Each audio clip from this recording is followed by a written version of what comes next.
Let's get more updates on situation in Russia. I'm joined now by President of the Nigerian community in Volgograd, Russia, Dr. Nedu Ndefo. Thank you for joining us on the news this hour. So Prigozhin's death has come as a little surprise to many Russian observers, particularly after his failed mutiny against the Russian military.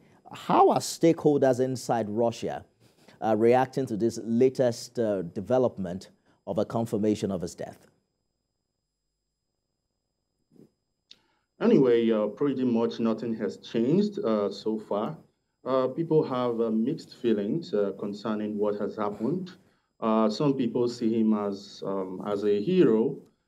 Some see him as a man with complicated life paths, as remarked by the president of Russia, Vladimir Putin, who on Thursday remarked that he is a man of complicated life paths and who has made serious mistakes, even though he has done some heroic deeds that brought kind of that helped the Russian people and his citizens. He also remarked that he's going to go down as a very heroic figure in this century. Well, however, the people of Russia, they see him as a very strong, notable hero.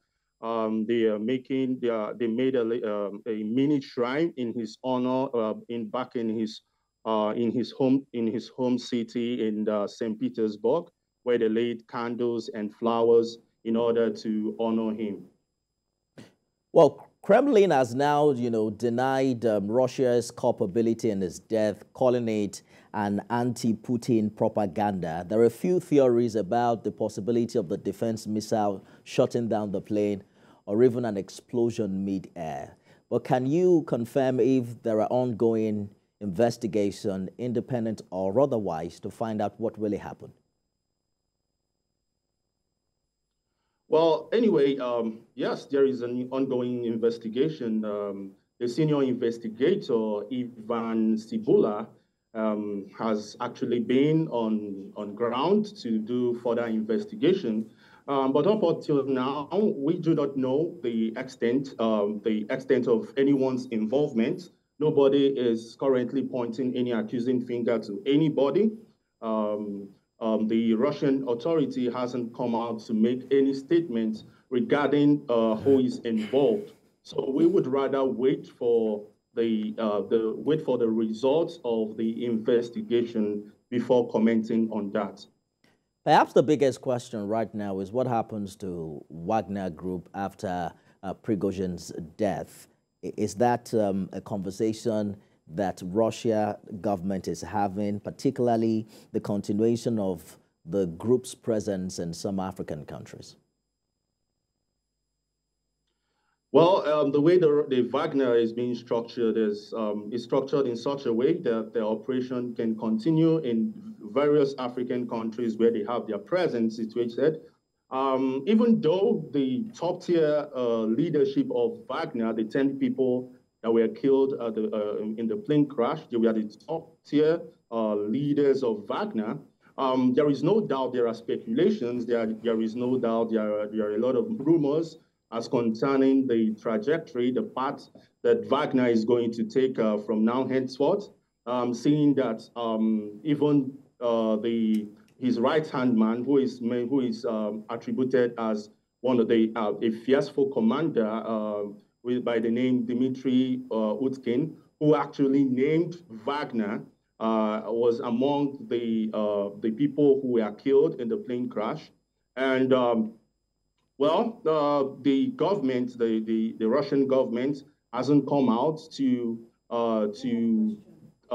discuss the trajectory or the way forward. Even though there are rumors, but I wouldn't want to dwell on rumors. I would rather take on a more substantial fact. Does it bother the African community in Russia about what appears, a relationship between military hunters and mercenary Russian groups? Well, I mean, everyone is trying to. We are all here for different purposes. We are all here for greener pasture. We are all here for different activities. And well, for most of us, well, we don't see it as an issue here within the Russian Federation, being on the Russian soil. It's not going to affect us directly. But when speaking of back home, how it's going to really influence, how it's going to affect the lives of people back home, that is a bigger question, and probably I would say it's beyond our reach because it has to do with a more higher elite decision. I understand your very diplomatic position, being in Volgograd yourself. But, you know, as a Nigerian, there is much talk about ECOWAS military action in Niger. I'm sure you're following the coup situation in that West African country. And also Russia has spoken very highly of the benefit of a diplomatic solution.